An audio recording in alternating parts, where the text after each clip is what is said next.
Assalamualaikum warahmatullahi wabarakatuh. Perkenalkan, nama saya Megawati. Saya dari kelas 5C Tadus Biologi, dosen pembimbing Dr. Dharma Putra MP Kim. Di sini saya akan menjelaskan evaluasi proses dan hasil belajar biologi. Yang pertama, A. Perencanaan teks. Perencanaan teks merupakan salah satu langkah yang tidak boleh ditinggalkan dalam perencanaan dan desain pembelajaran.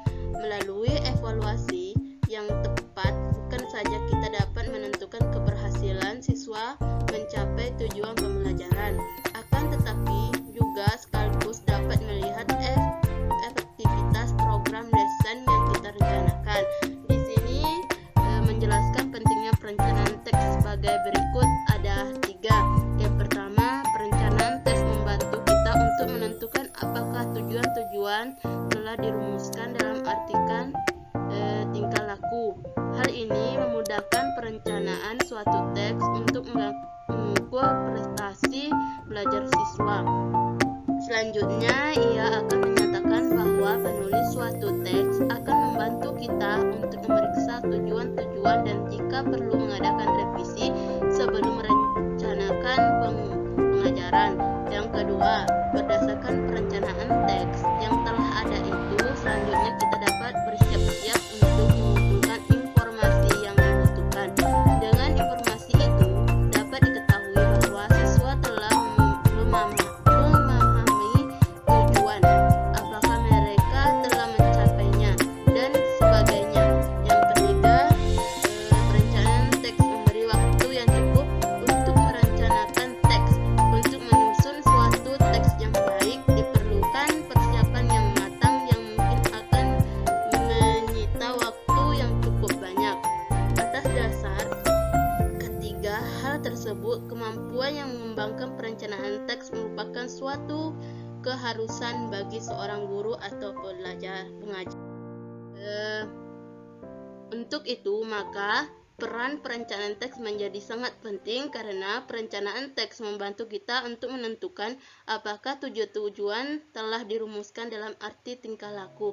Hal ini akan memudahkan perencanaan suatu teks untuk mengukur prestasi belajar siswa. Yang B, aspek-aspek hal harus dipertimbangkan dalam perencanaan teks. Ada 6. Yang pertama, pengambilan sampel dan pemilihan butir soal. Yang kedua, tips teks yang akan digunakan. Yang ketiga, aspek yang akan diuji. Yang keempat, format butir soal. Yang kelima, jumlah butir soal.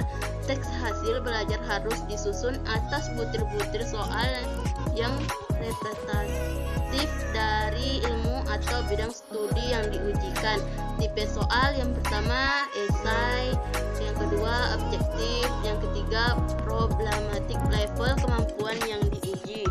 Apakah pengetahuan, pemahaman, aplikasi, analisis, sintesis, dan evaluasi atau aspek efektif dan psikomotorik. Format A ada ganda, format B ada ganda analisis hubungan antar hal.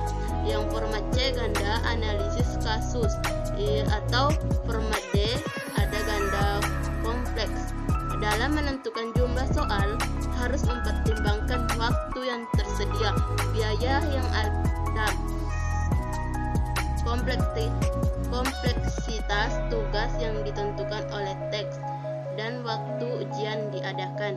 Yang keenam, distribusi tingkat kesukaran butir soal. Nah, di teks yang mempunyai tingkat kesukaran yang rendah sebaiknya diletakkan di awal teks. Yang ketiga, tinggi pada akhir perangkat teks. Beberapa pertimbangan lain dalam merencanakan teks adalah apakah akan menggunakan open book atau flashbook, apakah frekuensi pelaksanaan tes sering atau jarang, apakah pelaksanaan tes diumumkan sebelum atau mendadak, bagaimana model penyajian teks.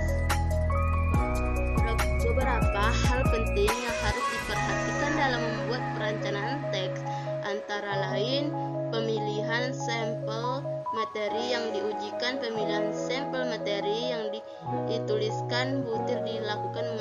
pada tujuan pembelajaran yang ingin dicapai. Jenis teks akan.